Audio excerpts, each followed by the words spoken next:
तीन सबसे बड़ी अनसॉल्व्ड हिस्ट्री मिस्ट्रीज। आज रात मैं तुम्हें तीन कहानियां सुनाऊंगा। तीन ऐसी कहानियां जो हिस्ट्री के बुक्स में हैं, म्यूजियम्स में रखी हैं, एक्सपर्ट्स ने स्टडी की हैं, लेकिन जवाब किसी के पास नहीं। पहली मिस्ट्री, इजिप्ट। एक ऐसी इमारत जो आज भी इंजीनियर्स को हैरान करती है, 5000 साल पुरानी और आज भी खड़ी है। दूसरी मिस्ट्री, एक मशीन 2000 साल पुरानी, समुंदर की गहराई से निकली, इतनी कॉम्प्लेक्स कि मॉडर्न इंजीनियर्स भी सर पकड़ लेते हैं। तीसरी मिस्ट्री, एक किताब 600 साल पुरानी, जिसमें ऐसी लिखी है जो दुनिया का कोई भी एक्सपर्ट आज तक नहीं पढ़ सका। तीनों रियल हैं, तीनों डॉक्यूमेंटेड हैं और तीनों आज भी अनसॉल्व्ड हैं। आंखें बंद करो, सांस लो और चलते हैं वक्त में पीछे, उन राजों की तरफ जो हजारों साल से खामोश हैं। सोचो एक बार, इंसान कितना अजीब है। वो चीजें बनाता है, बड़ी बड़ी चीजें, और फिर वक्त के साथ वो चीजें रहती हैं, लेकिन बनाने वाला चला जाता है और हम हजारों साल बाद उन चीजों के सामने खड़े होते हैं और सोचते हैं, ये कैसे बना, क्यों बना, क्या मतलब था इसका? और कभी कभी जवाब नहीं मिलता। आज रात तीनों ऐसी कहानियां हैं जहां इंसान ने कुछ बनाया, कुछ छोड़ा, और हम आज भी समझने की कोशिश कर रहे हैं। मिस्ट्री एक पिरामिड्स ऑफ इजिप्ट, वो सवाल जो आज भी जवाब नहीं। 2560 ईसा पूर्व, आज से करीब 4500 साल पहले, इजिप्ट में एक चीज बन रही थी, इतनी बड़ी कि तुम्हारा दिमाग एक्सेप्ट करना नहीं चाहेगा। Great pyramid of Giza. उसकी हाइट है 146 मीटर, मतलब करीब 40 मंजिला इमारत जितनी, और वो बनाया गया था पत्थर से। 23 लाख पत्थर, हर एक पत्थर का वजन एवरेज 2.5 टन, कुछ 80 टन तक के हैं। 80 टन एक पत्थर। आज के मॉडर्न क्रेन भी 80 टन उठाने में स्ट्रगल करते हैं, और ये लोग 4500 साल पहले बिना क्रेन के, बिना मशीनरी के, बिना स्टील के 23 लाख ऐसे पत्थर उठाए, रखे, इतनी प्रिसिजन के साथ कि एक भी पत्थर आधा मिलीमीटर भी जगह से नहीं हिला। आधा मिलीमीटर। आज मॉडर्न कंस्ट्रक्शन में भी इतनी प्रिसिजन मुश्किल होती है, और ये लोग 4500 साल पहले। लेकिन सिर्फ साइज की बात नहीं है, प्रिसिजन की बात है। ग्रेट पिरामिड बिल्कुल नॉर्थ की तरफ अलाइंड है, ट्रू नॉर्थ, मैग्नेटिक नॉर्थ नहीं, ट्रू नॉर्थ। 0.05 डिग्री की गलती है, सिर्फ 0.05 डिग्री। आज जीपीएस और सैटेलाइट्स के जमाने में भी इतनी परफेक्ट अलाइनमेंट करना मुश्किल काम है, और ये लोग, कंपस नहीं था, सैटेलाइट नहीं था, कोई मॉडर्न टूल नहीं था, फिर भी 0.05 डिग्री की एक्यूरेसी। और एक और चीज, पिरामिड के चारों साइड्स की length 230.4 metre, 230.3 metre, 230.2 metre, 230.4 metre. इतनी सिमिलर के हैरान हो जाओ। और पिरामिड का बेस बिल्कुल फ्लैट है, इतना फ्लैट कि सिर्फ 2.1 सेंटीमीटर का डिफरेंस है पूरे बेस में। 2.1 सेंटीमीटर 230 मीटर के बेस में। ये इंसान ने किया था, हाथ से, 4500 साल पहले। तो सवाल ये है, कैसे? ऑफिशियल थ्योरी कहती है वर्कर्स ने किया, हाथ से, रैम्प्स बनाए, पत्थर खींचे, एक एक करके। और ये पॉसिबल है पार्शली, लेकिन कुछ चीजें एक्सप्लेन नहीं होती। सबसे बड़ा पत्थर जो पिरामिड में है वो 80 टन का है, ऊपर रखा हुआ है, बहुत ऊपर। कोई रैंप इतना वेट कैरी नहीं कर सकती, कोई ह्यूमन फोर्स इतना पत्थर इतना ऊपर नहीं ले जा सकती। कैलकुलेशंस की गई हैं, अगर सिर्फ हाथ से किया होता तो 1 लाख वर्कर्स को 20 साल लगते, लगातार, बिना रुकते। पॉसिबल है, लेकिन अजीब लगता है। और फिर कुछ और भी है। पिरामिड के अंदर जो चैम्बर्स हैं, उनका टेम्परेचर हमेशा 20 डिग्री सेल्सियस रहता है। बाहर चाहे 50 डिग्री हो, चाहे 0 डिग्री हो, अंदर 20 डिग्री। कैसे? कोई नहीं जानता एग्जैक्टली। और पिरामिड की लोकेशन वो बिल्कुल धरती के जियोग्राफिक सेंटर पर है। मतलब अगर तुम धरती के सारे लैंड मास का सेंटर निकालो, वो पिरामिड के नीचे आता है। कोइंसिडेंस या कुछ और? 3 थ्योरीज हैं। पहली, वर्कर्स ने बनाया। ऑर्गेनाइज्ड लेबर, रैंप्स, स्लेजेस, पानी से जमीन गीली करके पत्थर खींचे। ये सबसे एक्सेप्टेड थ्योरी है और एविडेंस भी है इसके लिए। वर्कर्स की बस्ती मिली है पास में, उनका खाना, उनकी मेडिसिन्स, उनकी कब्रें, वो थे, उन्होंने काम किया। रियल लोग, रियल मेहनत। लेकिन कुछ डिटेल्स अभी भी एक्सप्लेन नहीं होती। दूसरी थ्योरी, कोई एडवांस्ड टेक्नोलॉजी थी जो हम अभी नहीं जानते। साउंड वेव्स से पत्थर उठाए गए या कोई और मेथड। ये फ्रिंज थ्योरी है, कोई सॉलिड एविडेंस नहीं। लेकिन कुछ रिसर्चर्स कहते हैं कुछ एंशिएंट टेक्स्ट्स में ऐसी चीजों का जिक्र है जो पत्थर को हल्का कर सकती थी। तीसरी थ्योरी, जो मैं कहना नहीं चाहता लेकिन जो कई लोग कहते हैं, बाहर से मदद मिली। ये भी प्रूव नहीं है, लेकिन प्रूव नहीं होने का मतलब ये भी नहीं कि गलत है। और ऑनेस्टली सबसे ज्यादा लाइकली ये है कि पहली थ्योरी सही है, लेकिन कुछ डिटेल्स अभी भी मिसिंग हैं। और जब तक वो डिटेल्स नहीं मिलते, सवाल रहेगा। और वो पिरामिड आज भी वहां खड़ा है। 4500 साल बाद जब इजिप्ट की सिविलाइजेशन खत्म हुई, वो था। जब रोमन एम्पायर आई और गई, वो था। जब दुनिया ने 2 वर्ल्ड वॉर्स देखे, वो था। और आज भी वो है, खामोश, सीधा, अपनी जगह पर। जैसे कह रहा हो, मैं जानता हूं जवाब, लेकिन मैं नहीं बताऊंगा। मिस्ट्री 2 एंटिकिथेरा मैकेनिज्म, 2000 साल पुराना कंप्यूटर। 1 साल नहीं, साल 1900। ग्रीक डाइवर्स थे एंटिकिथेरा आइलैंड के पास। समुंदर में घुस के स्पॉन्ज ढूंढ रहे थे और उन्होंने कुछ देखा। समुंदर की गहराई में एक पुराना जहाज था, डूबा हुआ, 2000 साल पुराना। उन्होंने वहां से बहुत कुछ निकाला, स्टैच्यूज, पॉटरी, कॉइन्स, ज्वेलरी। लेकिन एक चीज थी जो अलग थी, एक पत्थर जैसी चीज, मिट्टी और रस्ट से ढकी हुई। सीधा देखो तो लगता था कोई पत्थर का टोकरा है। उन्होंने इसे म्यूजियम में रख दिया। किसी ने ज्यादा ध्यान नहीं दिया। फिर कुछ महीने बाद वो चीज क्रैक गई। अंदर से गियर्स निकले, छोटे छोटे, बहुत परफेक्ट, बहुत प्रिसिस, ब्रॉन्ज के गियर्स। एक दूसरे में फाइट हुए। साइंटिस्ट्स हैरान, ये क्या था? उन्होंने स्टडी की और जितना स्टडी किया उतना हैरान होते गए। वो मशीन थी, एक कैलकुलेटिंग मशीन। वो सूरज की पोजीशन बताती थी, चांद की पोजीशन बताती थी, ग्रहण कब आएगा बताती थी, प्लैनेट्स कहां होंगे बताती थी। एक एस्ट्रोनॉमिकल कैलकुलेटर 2000 साल पहले। लेकिन ये सिर्फ काम की बात नहीं थी, कॉम्प्लेक्सिटी की बात थी। उस मशीन में थे 37 गियर्स, 37 इंटरलॉकिंग ब्रॉन्ज गियर्स, इतने प्रिसिस कि उनका डिफरेंस 1 मिलीमीटर से भी कम था।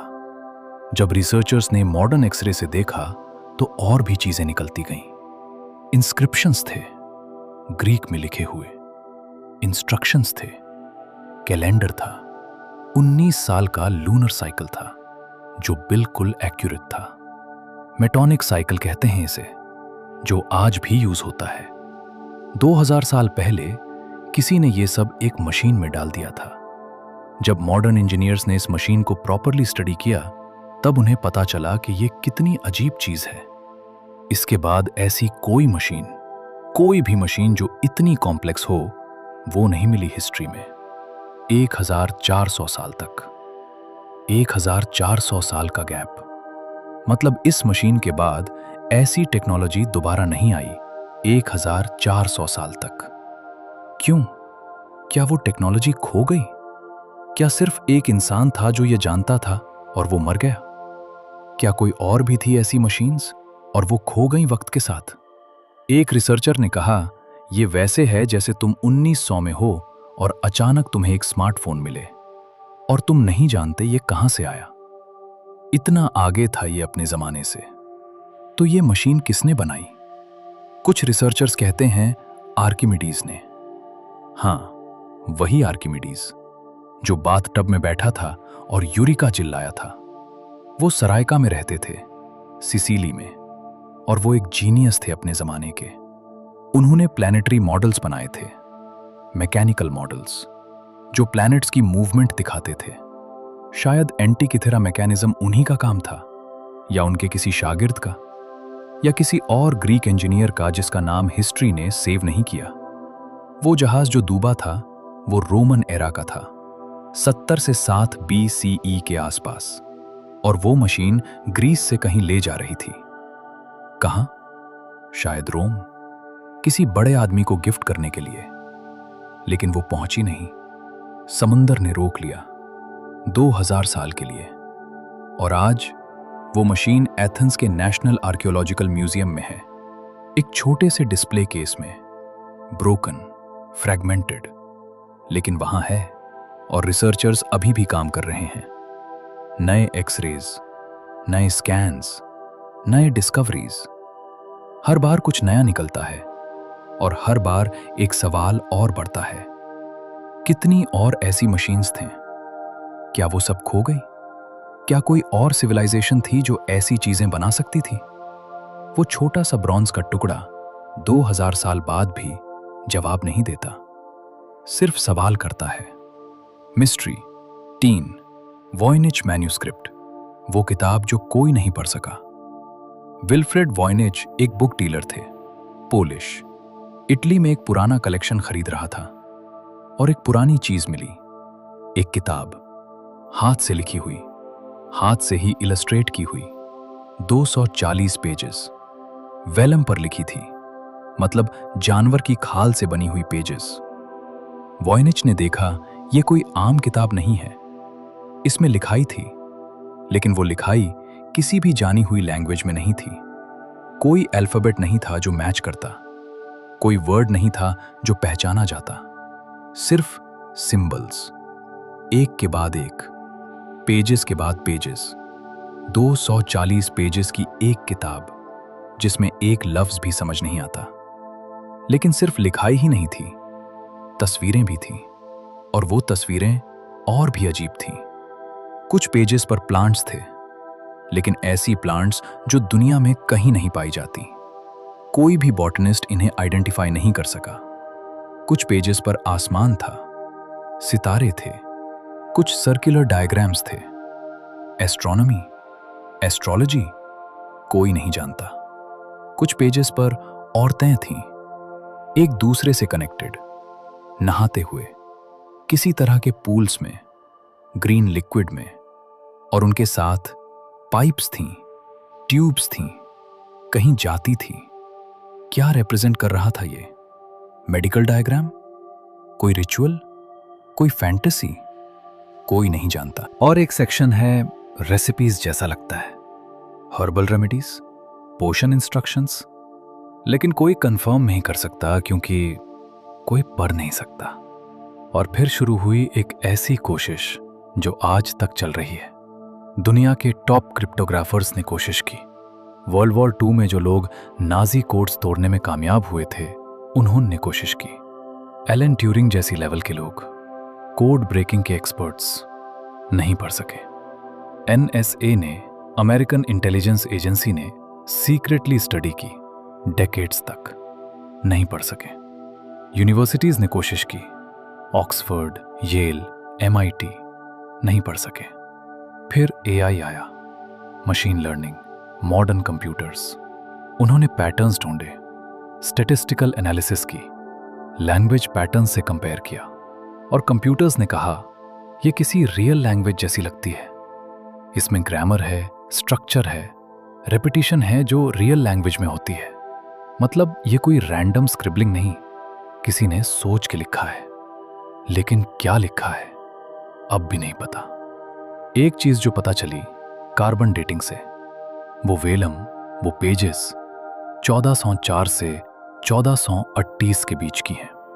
मतलब ये किताब करीब 600 साल पुरानी है, मिडीवल यूरोप का जमाना।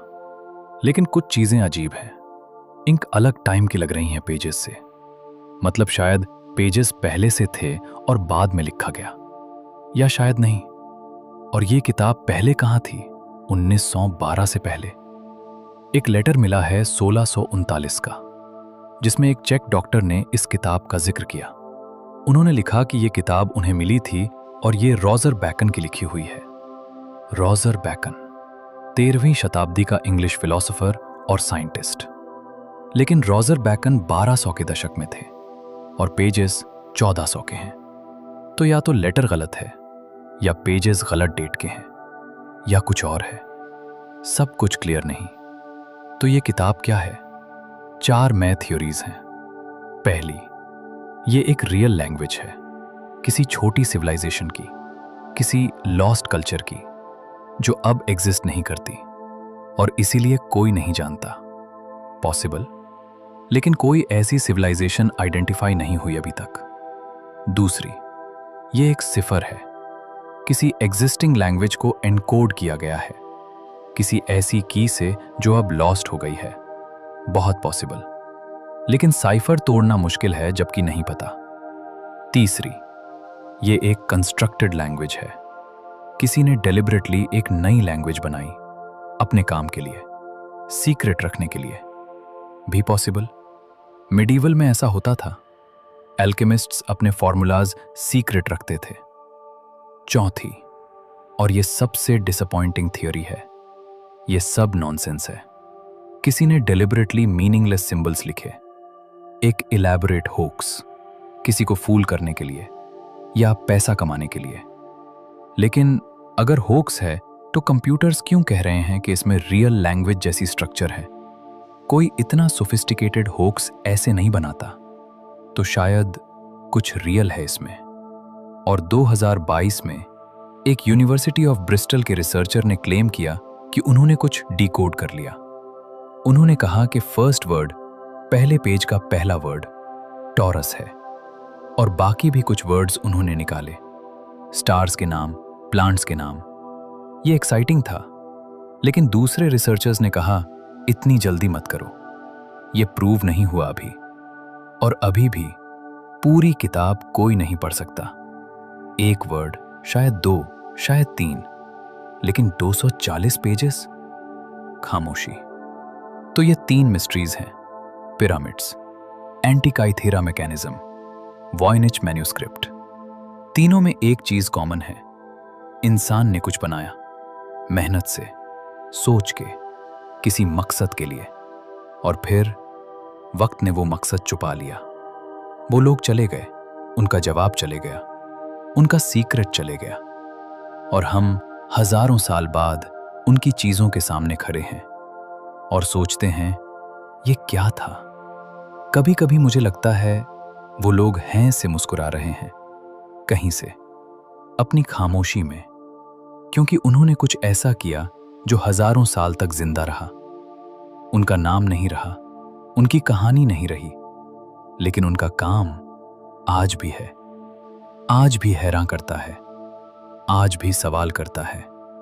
आज रात हमने बहुत गहरा सफर किया। 4500 साल पहले इजिप्ट गए, वहां खड़े हुए एक ऐसी इमारत के सामने जो आज भी खड़ी है। 2000 साल पहले गए समुंदर की गहराई में, वहां से एक मशीन निकाली जो अपने जमाने से 1000 साल आगे थी। 600 साल पहले गए किसी अनजाने के पास, जिसने एक किताब लिखी, पूरी जिंदगी, और आज तक कोई नहीं जानता उसने क्या लिखा। और इन तीनों से एक बात सीखने को मिलती है, इंसान हमेशा से कुछ बना रहा है, कुछ ऐसा जो उसे से बड़ा हो, कुछ ऐसा जो उसके बाद रहे, कुछ ऐसा जो जवाब न दे, सिर्फ सवाल करे। और शायद यही इंसान की खूबसूरती है, वो जानता है कि एक दिन वो नहीं रहेगा, लेकिन फिर भी बनाता है, मेहनत करता है, सोचता है। इसलिए आज रात जब तुम सूगे, सोचो कि तुम भी कुछ बना रहे हो, अपनी जिंदगी से, अपने काम से, अपने प्यार से, और शायद हजारों साल बाद कोई तुम्हारे बारे में भी सोचेगा और हैरान होगा